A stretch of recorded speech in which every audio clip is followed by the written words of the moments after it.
পূর্ব জামানার এক ব্যক্তি খুব বড় নাফরমান ছিল।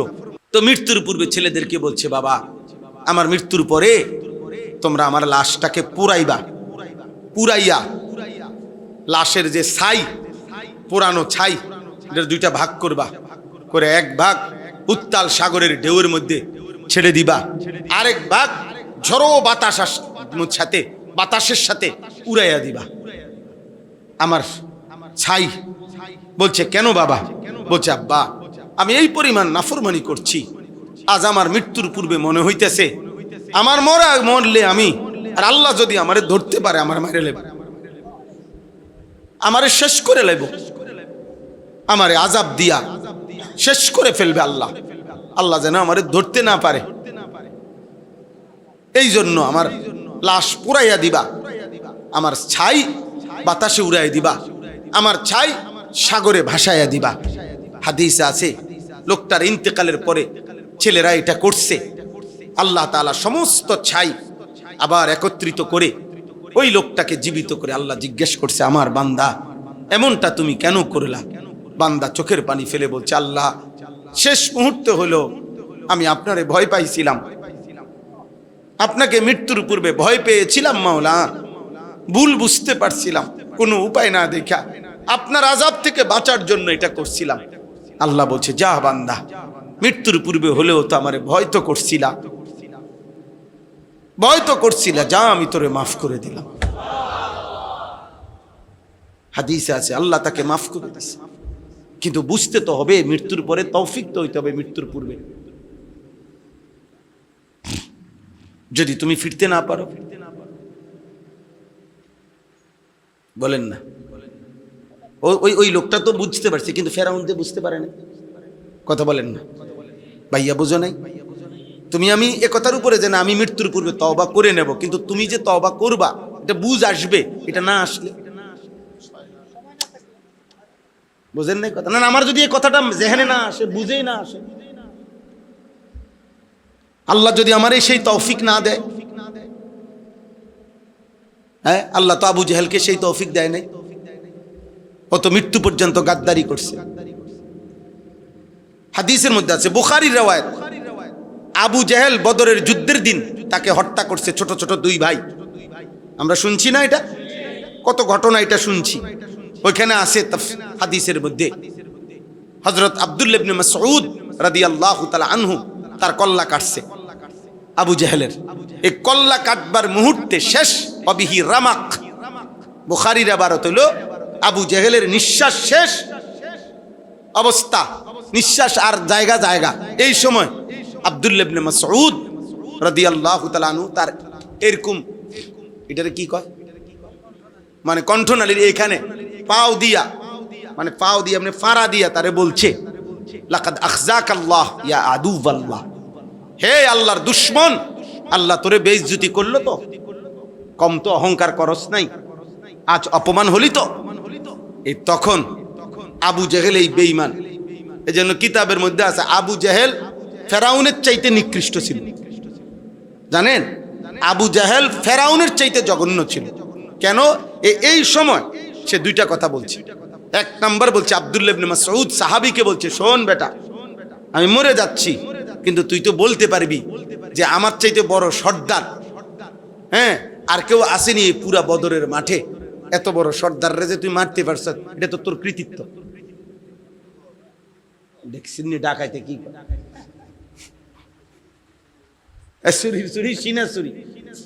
সেইটা বলছে।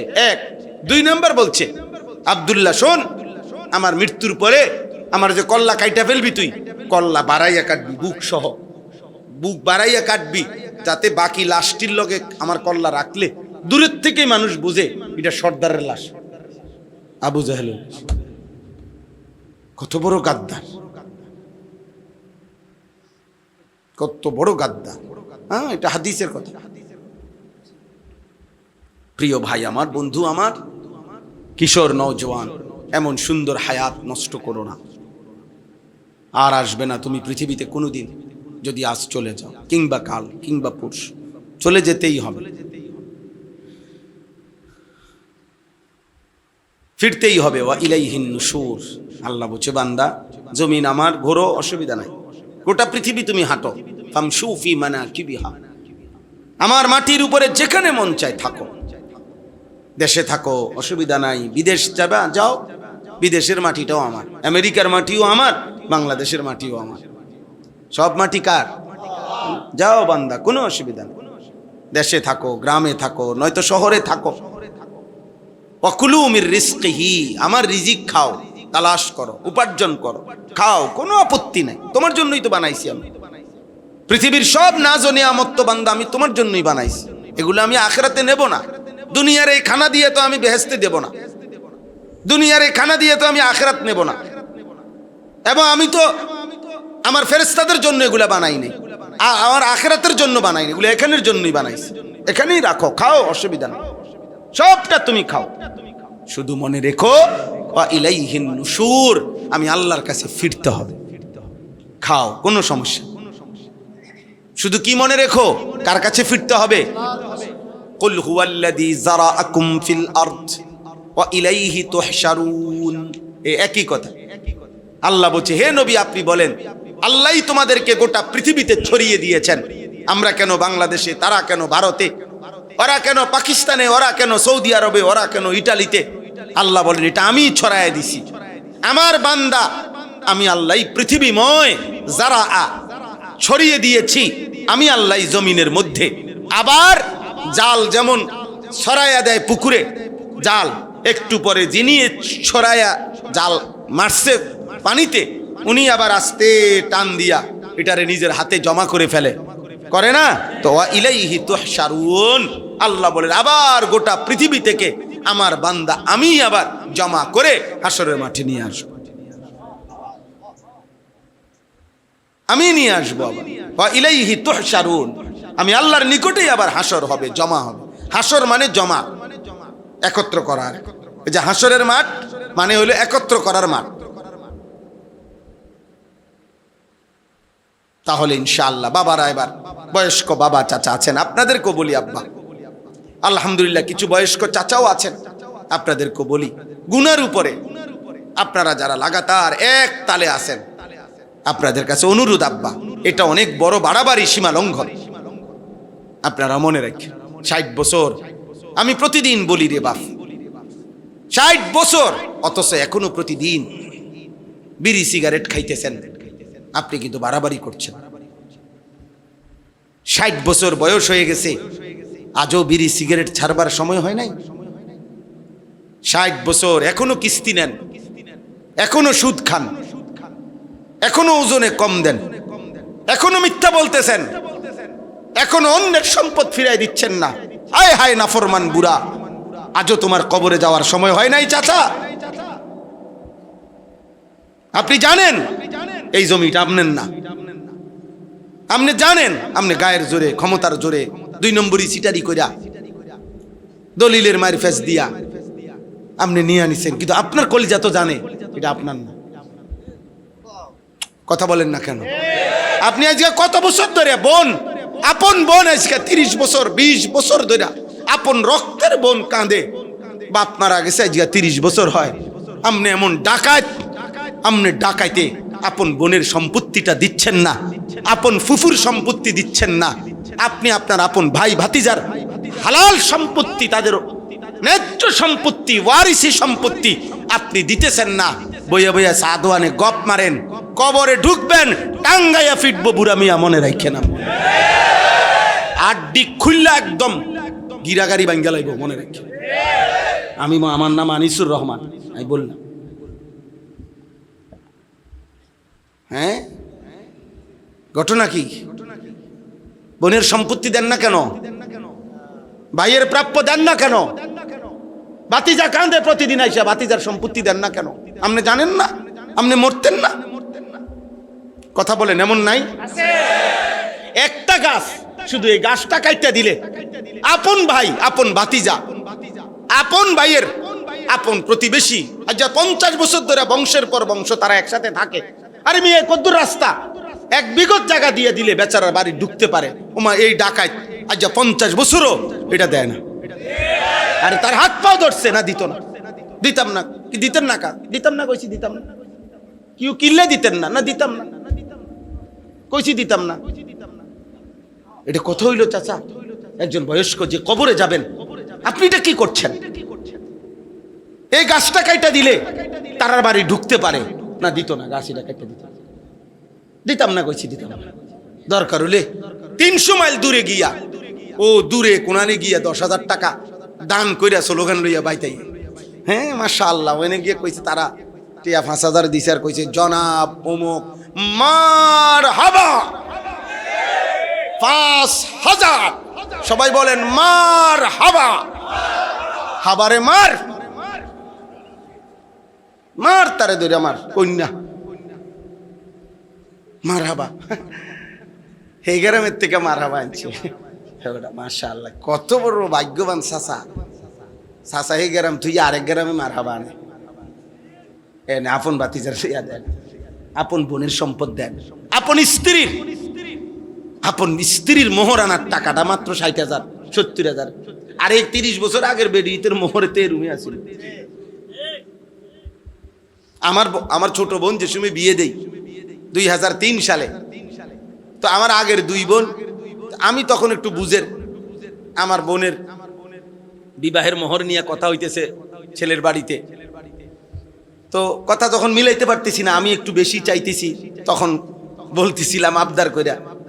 তো ছেলের পক্ষের বা কোনো একজন লোক মনে বলে উঠছে যে ঠিক আছে, ফেসালির দরকার নাই। হুজুরের আগের 2 মেয়ে, আমার আব্বাও বড় আলেম ছিলেন, আগের 2 মেয়ের যেই মোহর দিছে আমরাও এটাই দিব।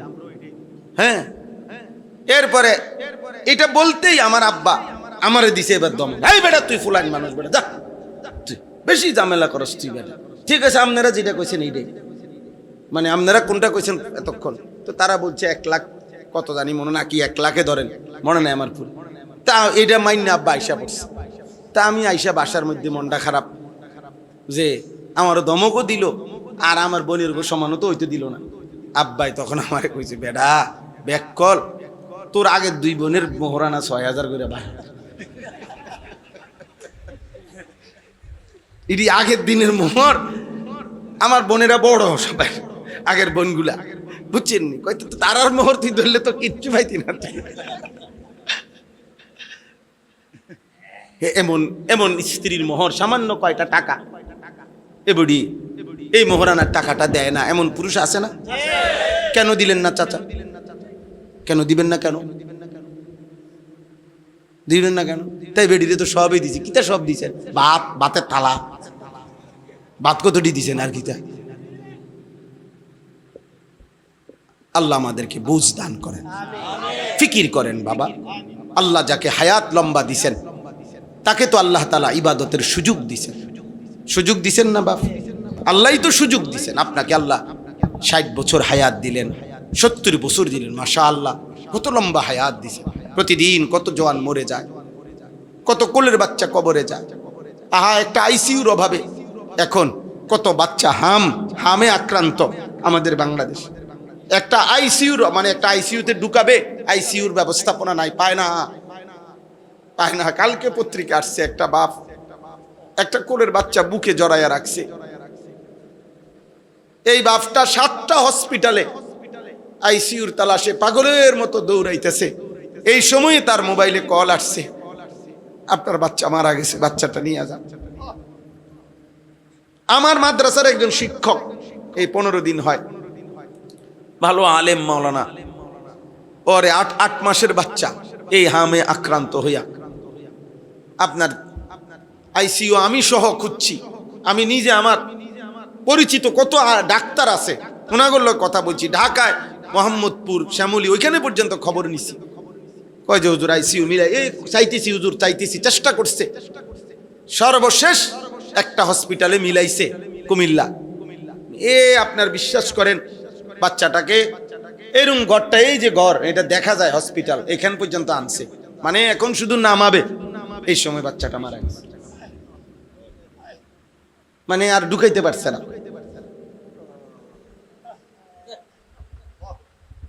দেখা যায়, মানে হসপিটালটা দেখা যাইতেছে, মানে এরা রেডি করে রাখছে সব, ওরাও দাঁড়াই রয়েছে, মানে নামাইবো অ্যাম্বুলেন্স থেকে।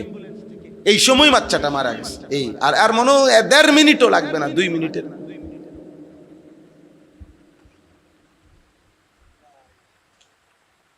দোস্ত আমার, বন্ধু আমার, আল্লাহকে ছেড়ে দিলে লাভ কি? আল্লাহকে ভুলে গেলে লাভ কি? আল্লাহকে ভুলে পেলাম কি? নামাজ না পড়ে আমাদের জীবনের অর্জন কি? জিন্দেগির সব অর্জন তো আল্লাহর থেকে আসে, আর তিনি আমার জন্য নামাজ ফরজ করেছেন। বান্দা যখন একটা সেজদা দেয়, আল্লাহ তাআলা যেন, হাদিসে আছে, আকরাবু মা ইয়াকুনুল আবদু মির রাব্বিহি ওয়া হুয়া সাজিদ। আল্লাহ তাআলা বলেন, নবীজি বলেন, বান্দা যখন সেজদা দেয় সে তখন আল্লাহর সবচেয়ে ঘনিষ্ঠ আপন হয়ে যায়। আমার শায়েখ আল্লামা মুফতি মুশতাকুন নবী কাসিমি হুজুর বলে, বান্দা যখন সেজদা দেয় আল্লাহ তখন এরকম পিঠে, মাথায়, পিঠে হাত বুলায় দেয়। আল্লাহ যেন কুদরতি হাত বুলা আদর করে দেয়। মাশাআল্লাহ, আনিস আমার সেজদা দিলা, আমি খুশি হলাম। হাদিসে আছে, বাবা তোমরা অনেক ছেলে বাপ, হাত জোড় করে বলি, আব্বা ছবি তোলার জন্য হুড়াহুড়ি করো না। ধাক্কাধাক্কি করার কি দরকার আব্বা? কি হবে?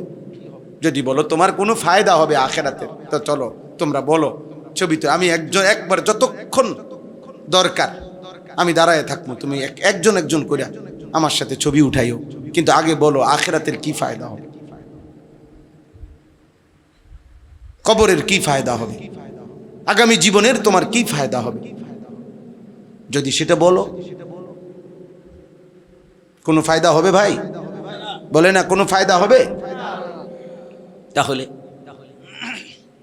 যে সমস্ত মা বোন আছে বেপর্দা, যে সমস্ত মা বোন বেপর্দা, ওনাদেরকে বুঝান পর্দাবিহীন নারীর কোনো ইজ্জত নেই। কোরআনের ভাষায়, দুনিয়ার ভাষায় সেটা দুনিয়ার হিসাব। আমরা কোরআন বুঝি, আমরা কোরআন মানি, আমরা রাসূলুল্লাহ সাল্লাল্লাহু আলাইহি সাল্লামের হাদিস মানি। আমাদের বক্তব্য কারো গায়ে লাগুক আর পিঠে লাগুক, আমরা কোরআন থেকেই বলতে হবে, রাসূলের হাদিস থেকেই বলতে হবে। হাদিসের মধ্যে আছে, আল্লাহ নবী সাল্লাল্লাহু আলাইহি সাল্লাম বলছেন, যে নারী বেপর্দা সে অভিশপ্ত নারী, ফাইন্নাহুন্না মালউনাত। স্পষ্ট হাদিস, নবীজি বলছে বেপর্দা নারী অভিশপ্ত নারী, অভিশপ্ত, মালউনাত, অভিশপ্ত নারী। আপনারা আপনাদের বোনদেরকে বুঝান। আমাদেরকে আল্লাহ তাআলা হায়াত দিয়েছেন, সৃষ্টি করেছেন, রিজিক দিচ্ছেন, দুনিয়ার সমস্ত প্রয়োজনীয় জিনিস সরবরাহ করছেন। আমাদের দায়িত্ব আল্লাহকে সেজদা করা, আমরা করব ইনশাআল্লাহ। বলতেছিলাম ওই হাদিসটা, নবীজি সাল্লাল্লাহু আলাইহি সাল্লাম বলেন, বান্দা যখন সেজদা করে কি করে?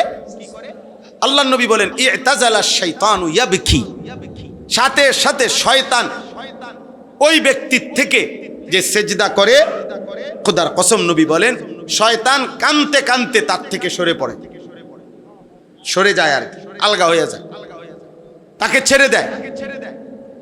আর কি বলে?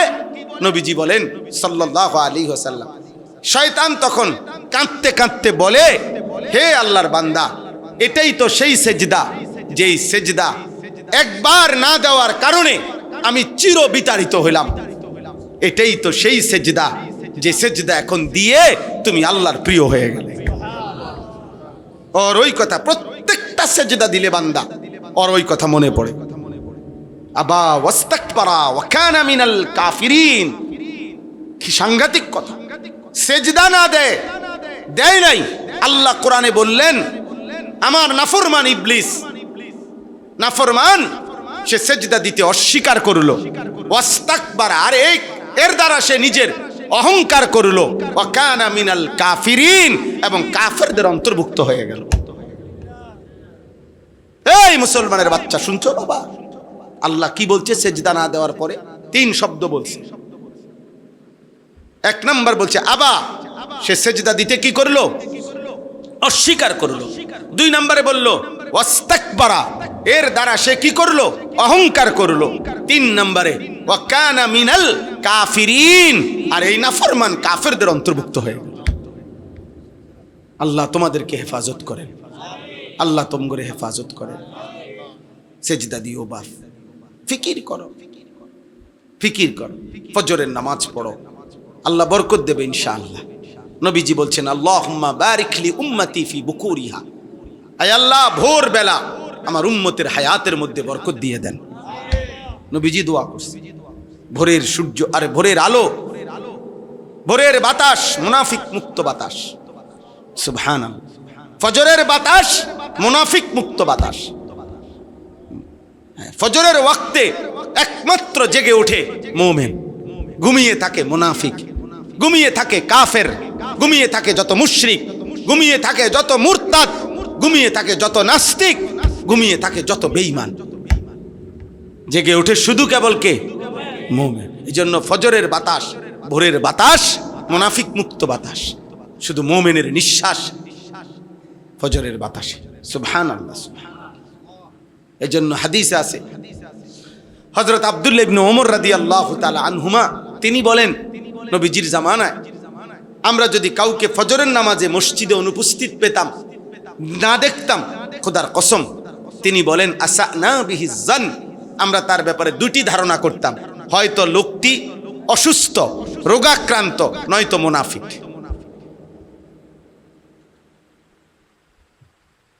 হযরত উবাই ইবনে কাব বিখ্যাত সাহাবী রাদিয়াল্লাহু তাআলা আনহু বলেন, নবীজি কারো ঈমানের ব্যাপারে সন্দেহ করিলে, মুনাফিক ভাবলে, খোদার কসম তিনি বলেন নবীজি তাকে ফজরের নামাজে তালাশ করতেন। কোন নামাজে? এবং ফজরের নামাজে জিজ্ঞেস করতেন অমুক এসেছে, অমুক এসেছে। না পেলে নবীজি বলতেন, সাহাবী বলেন নবীজি তখন বলতেন যে শোনো, এশার নামাজ এবং ফজরের নামাজ জামাতে পড়া মুনাফিকের জন্য কঠিন। হায় হায়, কি ভয়ঙ্কর কথা যে নবী সুপারিশ করবে, তিনি যদি বলে ফেলে মুনাফিক, সুপারিশ করবে কি? যিনি হাউজে কাউসারের পানি দিবে তিনি যদি বলে ফেলে মুনাফিক, তো সুপারিশ করবে কে? পানি দেবে কে? বলে আল্লাহ আমাদেরকে হেফাজত করে, আল্লাহ আমাদেরকে কবুল করে নেন। আজকের এই বজুরি খোলা ইত্তেহাদুল উম্মা ইসলামী সংগঠন, সাচার, কচুয়া, চাঁদপুর ওলামায়ে কেরাম বললেন আপনাদের কাছে, ওনারা ফিকির করছেন আপনাদের জন্য পুরা মহল্লার মধ্যে মসজিদে মসজিদে ধারাবাহিক ইসলাহী মাহফিল করবে, আপনারা এতে সমর্থন করবেন, বলেন ইনশাআল্লাহ। নওজোয়ান ভাই তোমরা যারা এলাকার, তোমরা নিজ উদ্যোগে ওলামায়ে কেরামের সাথে পরামর্শ করে তোমরা উৎসাহ দিবা যে হুজুর ইনশাআল্লাহ আপনারা দাওয়াত দেন, তোমরাই চেষ্টা করো, মুরব্বীদেরকে উৎসাহ দিতে পাইবে, তোমরা তারা দোয়া করে দিবে, প্রত্যেকেই সহযোগিতা করবেন। কেউ পারলে 100 টাকা দিবেন, কেউ পারলে 50 টাকা দিবেন, কেউ পারলে 500 টাকা দিয়েন যে হুজুর আপনাদের এই ভালো কাজে আমি আমার পক্ষ থেকে 100টা টাকা দিলাম। দেখবেন 100 টাকা মিশে যাবে লাখ টাকার সাথে, আর যতদিন চলবে আপনার আমলনামায় সওয়াব আসতে থাকবে, নিঃসন্দেহে সওয়াব আসবে, সওয়াব আসবে, সওয়াব আসবে। আল্লাহ তাআলা সমস্ত ইবাদতের মধ্যে দুইটা জিনিস মূলত চায়, এই আমার শেষ কথা। প্রত্যেক ইবাদতের মধ্যে আল্লাহর মূল চাওয়া দুইটা, এক বান্দার জবানে আল্লাহর জিকির, আল্লাহর নাম, দুই দিলের মধ্যে তাকওয়া, আল্লাহর ভয়, আল্লাহর ভালোবাসা। আল্লাহ দিল চায়, আল্লাহ জবান চায়। আল্লাহ জবানে শুনতে চায় নিজের নাম, আর আল্লাহ দিলে চায় তাকওয়া, আল্লাহর ভয়, আল্লাহর ভালোবাসা। এখানে কোরআনে আছে ওয়াল বুদনা জাআলনা, যেটা পড়ার জন্য আমি খুলছিলাম, এটা পড়েই তরজমা বলছি, শেষ। ওয়াল বুদনা জাআলনাহা লাকুম মিন শাআইরিল্লাহ। আল্লাহ বলেন কুরবানি আসতেছে, কুরবানির জন্য যত প্রাণী, গরু, ভেড়া, দুম্বা, বকরি, উট, মহিষ, আল্লাহ বলেন এগুলোকে কুরবানির জন্য উপযোগী, এটা আমি আল্লাহ এই সিদ্ধান্ত, এটাকে কুরবানির প্রাণী হিসাবে নির্ধারিত আমি আল্লাহ করেছি। কে করেছে? আল্লাহ করেছেন। আল্লাহ মিন শাআইরিল্লাহ, এবং কুরবানির জন্য নির্ধারণ করা প্রত্যেকটা প্রাণী আমি আল্লাহর নিদর্শন। সুবহানাল্লাহ। যে প্রাণীটা কোরবানির জন্য কিনা হয়, সিদ্ধান্ত হয়, গরু হোক, ছাগল হোক, ভেড়া হোক, দুম্বা হোক, বকরি হোক, উট হোক, এটা কার নিদর্শন? আল্লাহর নিদর্শন। এরপরে আল্লাহ বলেন লাকুম ফিহা খাইর। সুবহানাল্লাহ। আল্লাহ বলে বান্দা মনে রেখো, কোরবানির মধ্যে পুরাটা, এই তোমার কোরবানির মধ্যে, পুরা কোরবানি করাটার মধ্যেই রয়েছে তোমাদের জন্য খায়ের, কল্যাণই কল্যাণ, কল্যাণই কল্যাণ। এখানে লস কোনো প্রজেক্ট নাই, এটা পুরাটাই লাভের প্রজেক্ট। সুবহান। কোরবানির কল্যাণই কল্যাণ, নেকি নেকি নেকি নেকি নেকি নেকি, পুরাটাই লাভ। সুবহানাল্লাহ। হাদিসের মধ্যে আছে নবী সাল্লাল্লাহু আলাইহি সাল্লাম হযরতে ফাতেমাকে বলছে, ফাতেমা মনে রেখো তোমার জন্য এখন কোরবানি হবে, তোমার ওয়াজিব আদায় হবে। তুমি দেখো পর্দার আড়াল থেকে, কুমি ইলা উদহিয়াতিক ওয়াশহাদিহা, দাঁড়াও দেখো। আল্লাহর নবী বলেন মনে রেখো ফাতেমা, ফা ইন্না লাকা বিআউয়ালি কাতরাতিন তাকতুরু মিন দামিহা আন ইউগফারা লাকা মা সালাফা মিন যুনুবিক। এখন কোরবানি করতে গিয়ে তোমার প্রাণীর রক্তের এক ফোঁটা, প্রথম ফোঁটা জমিনে পড়বার সাথে সাথে আল্লাহ তাআলা তোমার পেছনের সব গুনাহ মাফ করে দিবে। এতটা সব, এতটা নেকি, নেকি নেকি। এজন্য মহব্বতের সাথে কোরবানি করা, আল্লাহ তৌফিক দান করেন। কোরবানি করতে গিয়ে পিছপা হবেন।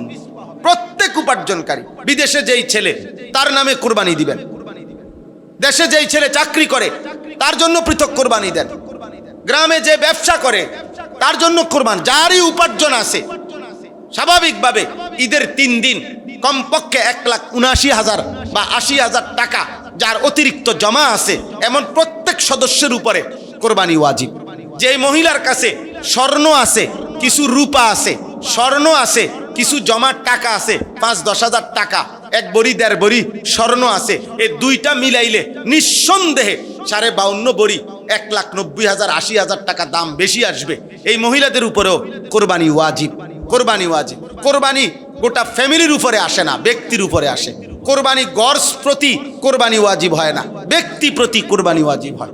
আমরা এটা বানায় নিছে কোরবানি হলো আমরার ঘরে কোরবানি হয়েছে না, আমাদের ঘরে কোরবানি হয় না, কোরবানি হয় মানুষের উপরে ওয়াজিব হয়। বুঝেন নাই কথা? এবারটা বিদেশ, এবারটাই দিছে 20,000, হেতে ঢাকা স্যার কি করে তে দিছে 10,000, আর ওই এনে গ্রামে দোয়ান আছে একজনের, হেতের দিছে 80,000। মিল্লা আমি আব্বার কাছেও কিছু আছে, সব মিলাইয়া টেয়া 50,000 মিলাইছে, মিলাইয়া বাপ মার নামে কোরবানি দিছে, সবাইয়ের কোরবানি হয়েছে, আল্লাহর রহমতে গোস্ত খাইতে আছে। বাহ, কোরবানি, এটা নি কোরবানি, এটা নি কোরবানি।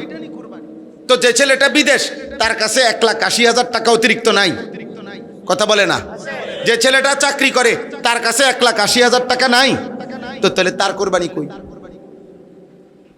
এটা কি বাগে যোগে নাকি এমনে? তাহলে এই জন্য কোরবানি ফ্যামিলির উপরে না, ব্যক্তির উপরে ওয়াজিব হয়। বিবাহিত হোক অবিবাহিত, ওই কয় ফোলা অনেক বিয়েই করছে না, হেতের আবার কি এর কোরবানি না, হেতেরা কোরবানির দরকার নেই, তারা মানা করেন বিয়ে করতে না। তাহলে মৃত্যু পর্যন্ত কোরবানির ঝামেলার থিকা বেচারা বাচ্চা গেল, তারে টাঙ্গাইয়া থুন, তারে রৌদ্রের মধ্যে টাঙ্গাইয়া থুন। কথা বুঝছেন কিনা বলেন? আশ্চর্য কথা। পৃথক পৃথক বুঝতে হবে। যাকাতের মাসআলা পৃথক বুঝতে হবে, হজ্জের মাসআলা পৃথক বুঝতে হবে, কোরবানির মাসআলা পৃথক বুঝতে হবে, সাদকায়ে ফিতরের মাসআলা পৃথক বুঝতে হবে। আলাদা বোঝা জরুরি। আপনি মামুলি মনে করবেন না। একটা হলো দান সাদাকা। আপনি বলছি যে মাদ্রাসা, মসজিদের মাদ্রাসা সবাই দান করেন, তো কেউ 10 টাকা দিছেন, কেউ 100 টাকা দিছেন, এইটা হলো আপনার ইচ্ছার উপরে। কিন্তু হজ, কোরবানি, যাকাত, সাদাকাতুল ফিতর এটা আপনার ইচ্ছার উপরে না। আপনার শরীয়তে যে পরিমাণ সম্পদ নির্ধারণ করে দিয়েছে ওইটা থাকলে আপনি ইচ্ছা করলেও দিতে হবে, না করলেও দিতে হবে।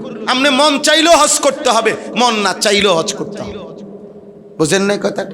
হুজুর দোয়া করেন, আল্লাহর রহমতে 3 ফুট বিদেশ পাঠাইছি, তারা আস্তে আস্তে লাইন ফাইন হইতে আছে, তারা যদি দয়া কইরা তাগুর উপরে যদি খোদায় দয়া করে, তারা যদি বাফেরে হজ করায় তাইলে গেলাম, হইলে নাইলে যাইতাম না। এসব ফাঁকনা আলাপ, এসব সিহন আলাপ, এটা শরীয়ত না, এটা শরীয়ত না।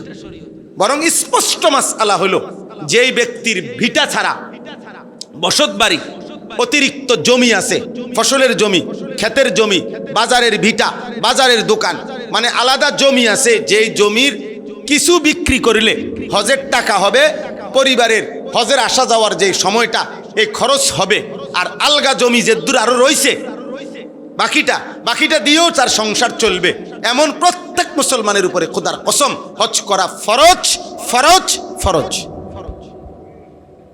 যে ব্যক্তি হজ ফরজ সত্ত্বেও হজ করে নাই, আল্লাহর কসম নবী বলছে ওইটা হয়তো যদি মারা যায় তো ইহুদি মরলো, নয়তো খ্রিস্টান মরলো, বেঈমান মরলো, বেঈমান মরলো, বেঈমান। আমি আপনাদেরকে একদম উদাহরণ বলি, মনে করেন এটা আমার বসত, অতিরিক্ত এখানে আমার আলগা 10 শতক জমি আছে, ক্ষেতের জমি হোক, ফসলের জমি হোক, চাষাবাদের জমি হোক, বুঝছেন নি কথাটা? ওইখান থেকে 3 শতক বিক্রি করলে, 4 শতক বিক্রি করলে মনে করেন হজের টাকা হবে 6.5 লাখ টাকা হজের। এখন মনে করেন সংসার চলতে লাগবে 1.5 লাখ, 1.5 মাসে ধরে নিলাম 8 লাখ। এই জমি যদি একাংশ বিক্রি করলে ধরেন 8 লাখ টাকা আপনার ব্যবস্থা হবে, আর বাকি আরো জমি আছে যেটা দিয়ে আপনার ফ্যামিলি চলবে। এই লোকের যদি আর ব্যবসা নাই, বাজার নাই, বিদেশে ফুত নাই, চাকরি নাই, শুধু বসত আর এই জমি দূর আছে, যে দূরের কিছু বেচলে হজের টাকা হয়, এই এমন প্রত্যেক মুসলমানের উপরে হজ করা ফরজ ফরজ। আর না করে মরলে এটা বেঈমান মারা গেছে, নবী বলছে। নবী বলছে এটা হয় ইহুদি মরলো নয় খ্রিস্টান। আমার কিছু আসে যায়, ফালিয়ামুত ইনশা ইয়াহুদিজ্ঞান বা ইনশা নাসরানিজ্ঞান। মুসলমান মরলো না, মুরব্বীরা বইয়া বইয়া সাদওয়ানে ফাকনা আলাপ করে, বিড়ি খায় আর বহন খায় আর গপ মারে। হ্যাঁ গপ মারে। কইতে তো সুন্দর লাগে হুজুর, আমি না বুঝি 3 ফুট বিদেশ পাঠাইতে কত কষ্ট হয়েছে। না কি এর কষ্ট? 6 লাখ নিছেন এমনি, 6 লাখ নিছেন সুদে, আমরা জানি না কষ্ট কি? তা আবার সুদের টাকার মধ্যে আবার কষ্ট কি? হারাম খায় নিছেন, হারাম নিছেন। আমি বিদেশ হারাম বলি না, আমি তো একটু আগেই বলছি আল্লাহ বলছে আমার জমিন সব, তুমি যেখানে মন চায় থাকো, কোনো অসুবিধা নাই। কিন্তু হারাম এখানেও হারাম, বিদেশেও হারাম। হারাম কিনা বলেন না কেন? যেটা হারাম এটা সর্বাবস্থায় হারাম কিনা? তাহলে অভাবে পড়লেও হারাম, সুখে থাকলেও হারাম, বিপদে পড়লেও হারাম, সুখে থাকলেও হারাম। আল্লাহ আমাদেরকে হেফাজত করে। অতএব আমি সংক্ষেপে বলে দিছি, বাকি হজ্জের মাসআলা আরো বুঝেন। আপনারা প্রত্যেকে আলেমদের থেকে জিজ্ঞেস করেন, আলেমদের। আরে মিয়া, যেই চোখ আল্লাহর ঘরের কালো গিলাফ দেখে নাই, মদিনার রওজা সবুজ গম্বুজ যে দেখে নাই, ও দেখলো কি আর জীবন? ওই চোখ দেখলো কি? ওই চোখ বাকি দুনিয়া না দেখলেই চলতো। অন্ধ মানুষও তো দুনিয়া চলে। অন্ধ মানুষ খায় না, অন্ধ মানুষ বিয়ে করে না, অন্ধ মানুষের বাচ্চা হয় না, কথা বলে না। বুবা মানুষ খায় না, বুবা মানুষ বিয়ে করে না, কানে শোনে না এমন মানুষ বিয়ে করে না। তো দুনিয়া তো চোখ ছাড়াও ভোগ করা যায়, কান ছাড়াও ভোগ করা যায়, জবান ছাড়াও তো দুনিয়া ভোগ করা যায়।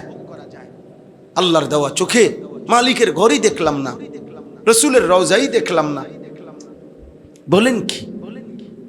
বলেন কি? এর চাইতে বড় দুর্ভাগ্য আর কি হইতে পারে?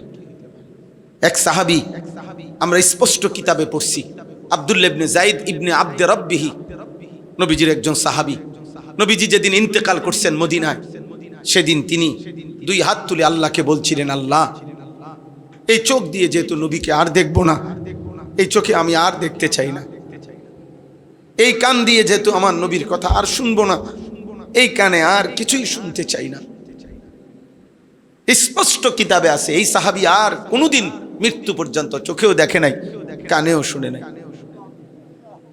নবীজির ইন্তেকাল, আব্দুল্লাহ ইবনে যায়েদ ইবনে আব্দে রব্বিহি, ইনি সেই সাহাবী যিনি স্বপ্নে আজান শুনছে, দেখছে। সর্বপ্রথম আজান যেই সাহাবী দেখছে, স্বপ্নে শিখাইছে ওনারে এই সাহাবী, এই আব্দুল্লাহ ইবনে যায়েদ ইবনে আব্দে রব্বিহি। এই উনি নবীজির ইন্তেকালের দিন আল্লাহরে বইলা চোখের দৃষ্টি নিয়ে সরাই দিছে, কানের শক্তি সরাই দিছে। লাগবে না মাওলা, ওই চোখ আর লাগবে না, ওই কান লাগবে না, যে চোখ বন্ধুকে দেখবো না। আর আমরা বুড়া মানুষ, হায়াত শেষ হয়ে যাইতেছে, আজও মালিকের ঘরে যাওয়ার মহব্বত আসে না। বইয়া বইয়া শুধু নাতিগারে বিয়া করাইবো, নাতির ঘরের ফুতিরি বিয়া করাইবো, নাতিরে এ বইয়া বইয়া ফালতু দুনিয়া দুনিয়া। বুড়া মানুষ সোজা হইয়া গেছে, খাটে পড়ে গেছে, আমি চোখে দেখছি মিয়া।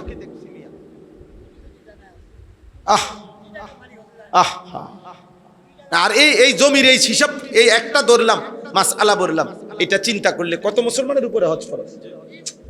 এমন জমিওয়ালা কি 1-2 জন? কথা বলে না কেন? হুদা 10 শতক, 30 শতক জমি, 50 শতক জমি, এরম মানুষ অভাব আছে মিয়া? জমির একটা কোনা বেচলে 3 বার হজ করতে পারবে, 3 বার হজ করে নিতে পারে বয়বাড়া। 60 বছরে একবার জীবনে ফরজ হজ, ওমা কল্পনায়ও আসে না। ওমা কিতাও ক অনুমাই এখন বিয়া দিয়ে সারছি না, ফাল মারে এমনি লাভ মারে, আও কি কর অনসো লাগা বিদেশ পাঠাইছি, কদ্দুর গদ্দুয়ার করছি না, কদ্দুর জমি জামা কিনুন না, অন কদ্দুর গুছাইতারছি না। এত সকাল কি এর হজ না? আপনি এত সকাল কি লেখা হজ করে? আপনি বাঁচবেন কমপক্ষে 650 বছর, আপনি এত সকাল হজ করবেন কেন? আপনি কমপক্ষে 645 বছর পরে, 46 বছর বয়সের সময় আপনি হজে করবেন, কারণ আপনি তো মারাই যাবেন 650 বছর পর। তো শেষ 3-4 বছর থাকতে হজ করে নিলে তো পারে, আপনার যাতে কেরান দিয়ে নেয় হজে।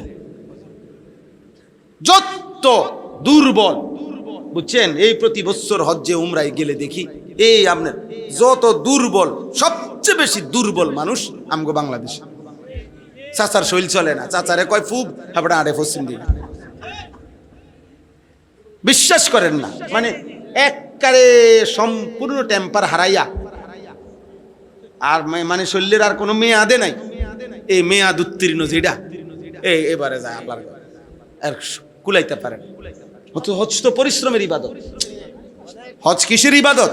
পরিশ্রমে। তো 70 বছরের বুড়া মিয়ারে ফাটাইলেন কেন? আল্লাহ তাআলা আমাদেরকে তৌফিক দান করেন, আল্লাহ আমাদেরকে কবুল করে নেন, আল্লাহ তাআলা আমাদের সবাইকে প্রত্যেককে হজ কুরবানি করার তৌফিক দান করেন, আমিন। ফাইযা ওয়াজাবাত জুনুবুহা ফাকুলু মিনহা ওয়া আতইমুল কানিআ ওয়াল মু'তার। আল্লাহ বলে কুরবানি যখন পূর্ণ হয়ে যায়, প্রাণী জবাই হয়ে যায়, বান্দা আমার কোনো আর ফাযকুরুসমাল্লাহি আলাইহা সাওয়াফা, কুরবানির সময় আমি আল্লাহর নাম নিও, আমার স্মরণ, আমার জিকির, তাকবীর, আল্লাহু আকবার, আমার স্মরণ কইরো। আর জবাই শেষ হলে তোমরা খাও, আত্মীয় স্বজন গরিব দুঃখীকে খাওয়াও, আমি আল্লাহই তোমাদেরকে অনুমতি দিয়েছি, আমার শুকর আদায় করো। সুবহানাল্লাহ। এরপরে আল্লাহ শেষ বলছে, লান ইয়ানালাল্লাহা লুহুমুহা ওয়ালা দিমাউহা ওয়ালাকিন ইয়ানালুহুত তাকওয়া মিনকুম। গোশত আমার লাগবে না, রক্তও আমার লাগবে না, তোমার দিলের মধ্যে তাকওয়া, আমার ভয় আছে কিনা, আমার ভালোবাসা আছে কিনা, আমি শুধু ওইটাই দেখব। জবানে শুনবো আমার নাম, দিলে দেখবো আমার ভালোবাসা। সুবহানাল্লাহ। এই দুইটা যদি আমি পাই তা আমি বুঝে নিলাম আমারটা, এবার গোশত তোমারে দিয়া দিলাম। বান্দা তুমি গোশত খাও, স্বজন আত্মীয়কে খাওয়াও, গরিব দুঃখীকে খাওয়াও, আমারে শুধু আমার নাম শুনাও মুখে, দিলে আমার ভালোবাসা দেখাও। জিকির এবং তাকওয়া, জিকির এবং কি? তাহলে কোরবানি সামনে আসতেছে, আপনারা প্রত্যেকেই মহব্বতের সাথে খুশি খুশি, বিপদে পড়া ফেঁসে দাও আর করণ তো লাগবেই, চলতে তো ওই সমাজে কোরবানির বাপ যাও আর চলন যে তো লাগবেই, গ্রামে মানুষের হলে 10 জনের লগে তো চলতেই হয়, এডি কয় কথা, এডিনি কথা। যার যা গেছে গেছে, টাকার মায়া করে লাভ নেই। এমন মাইয়া গো, মাইয়ার বাড়িতে যা কয় বছর ধরে ঘুরাইতে আসি, তারারে 20-50 জন মানুষ খাওয়াইয়া, ঘুরাইতে আসি, খাওয়ামু কই দেও 50,000 বাড়াই দাও, চালাই দাও, এই উছিলায় এইডেনি কোরবানি। আলাদা কিনতেন 50,000 টিয়ার গোস্ত, কথা বুঝেন না? কোরবানি হবে মহব্বতে, কোরবানি হবে কার জন্য? আল্লাহর জন্য, আল্লাহর ভালোবাসা, আল্লাহর ভালোবাসা। আল্লাহ আমাদেরকে তৌফিক দান করেন। সবাই মহব্বতের সাথে নিজেদের স্ত্রী, যাদের সম্পদ আছে, স্বর্ণ আছে, টাকা আছে, নিজেদের সন্তানদের মধ্যে যারা উপার্জন করে, কোরবানি নফল কোরবানি করে, নফল সামর্থ্য থাকলে কোরবানি করে। মানে এটাকে পেরেশানি মনে করবেন না, ঝামেলা মনে করবেন না, বলেন ইনশাআল্লাহ। সর্বশেষ কথা হলো, জিলহজ মাস শুরু হয়ে গেছে, আলহামদুলিল্লাহ। নবী সাল্লাল্লাহু আলাইহি সাল্লাম জিলহজ্জের কোরবানির আগের এই 9 দিন নবীজি আলাদা গুরুত্ব দিতে বলছে এবং বলছেন রাত্রিবেলা একটু বেশি নফল ইবাদত করতে, দিনের বেলা রোজা রাখতে। রাসূলুল্লাহ সাল্লাল্লাহু আলাইহি সাল্লাম বলেছেন, জিলহজ্জের এই 9টি রোজা প্রত্যেকটি কেউ যদি রোজা রাখে 1 বছরের পূর্ণ রোজা রাখার সওয়াব পাবেন এই 9 দিন।